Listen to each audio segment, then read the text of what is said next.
Assalamualaikum warahmatullahi wabarakatuh. Halo sobat, selamat datang di channel Zaf TV. Pada video kali ini, kita akan membahas tentang alasan kenapa Abu Bakar Ash-Shiddiq menjadi khalifah pertama dalam sejarah Islam. Siapakah Abu Bakar dan bagaimana kisah pengangkatannya? Mari kita simak bersama.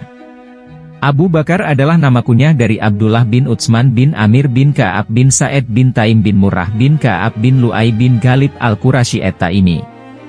Ia adalah salah satu sahabat Nabi Muhammad SAW yang paling dekat dan paling dipercaya. Ia juga merupakan orang pertama yang memeluk Islam dari kalangan laki-laki dewasa. Ia dikenal sebagai Ash-Shiddiq, yaitu orang yang sangat jujur dan benar dalam beriman. Setelah Nabi Muhammad SAW wafat, kaum muslimin membutuhkan seorang pemimpin yang dapat melanjutkan perjuangan dakwah dan menjaga persatuan umat. Namun, Nabi Muhammad SAW tidak menyampaikan secara eksplisit siapa yang akan menggantikannya sebagai khalifah.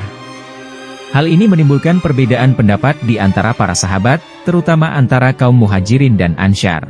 Kaum Ansyar mengusulkan agar ada dua khalifah, satu dari kalangan mereka dan satu dari kalangan Muhajirin.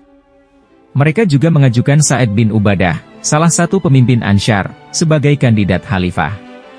Namun, usulan ini ditolak oleh kaum Muhajirin, yang berpendapat bahwa khalifah harus berasal dari suku Quraisy, sesuai dengan sabda Nabi.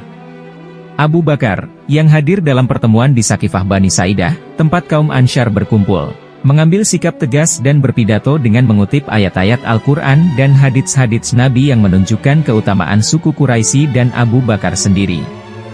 Ia juga menegaskan bahwa khalifah adalah pemimpin umat, bukan nabi atau rasul, sehingga tidak perlu mendapat wahyu dari Allah Subhanahu wa Ta'ala.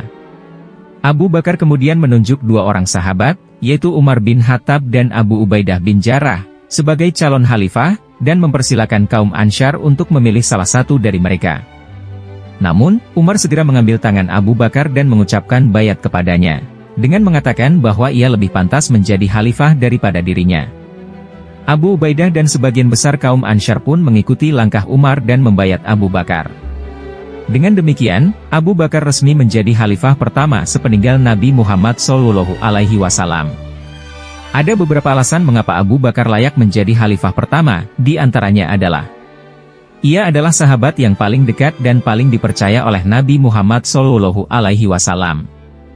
Ia selalu mendampingi Nabi dalam berbagai peristiwa penting, seperti hijrah ke Madinah, Perang Badar, Perang Uhud, Perang Khaibar, hingga Haji Wada. Ia juga mendapat kehormatan menjadi imam sholat jamaah ketika Nabi sakit sebelum wafat. Ia adalah orang yang paling banyak mengetahui ilmu agama dari Nabi Muhammad SAW. Ia sering bertanya dan belajar langsung dari Nabi tentang berbagai masalah keislaman. Ia juga menghafal banyak ayat Al-Quran dan hadits Nabi. Ia dikenal sebagai ahli fikih dan ahli tafsir di kalangan sahabat. Ia adalah orang yang paling dermawan dan paling zuhud di antara sahabat. Ia sering menyumbangkan hartanya untuk kepentingan Islam, seperti memerdekakan budak-budak muslim, membantu kaum fakir miskin, dan mendanai perang-perang Islam. Ia juga tidak tergoda oleh kedudukan dan kekuasaan, melainkan mengabdikan dirinya untuk Allah dan Rasul-Nya. Ia adalah orang yang paling berani dan paling tegas dalam mempertahankan Islam. Ia tidak pernah takut menghadapi musuh-musuh Islam, baik dari kalangan kafir Quraisy, maupun dari kalangan munafik dan murtad. Ia juga tidak ragu-ragu dalam mengambil keputusan yang penting dan strategis, seperti melaksanakan hukum-hukum syariat, mengirimkan pasukan ke Syam, dan mengumpulkan Al-Quran menjadi satu mushaf. Itulah alasan kenapa Abu Bakar ditunjuk sebagai khalifah pertama sepeninggal Nabi Muhammad SAW. Semoga video ini bermanfaat dan menambah wawasan kita tentang sejarah Islam.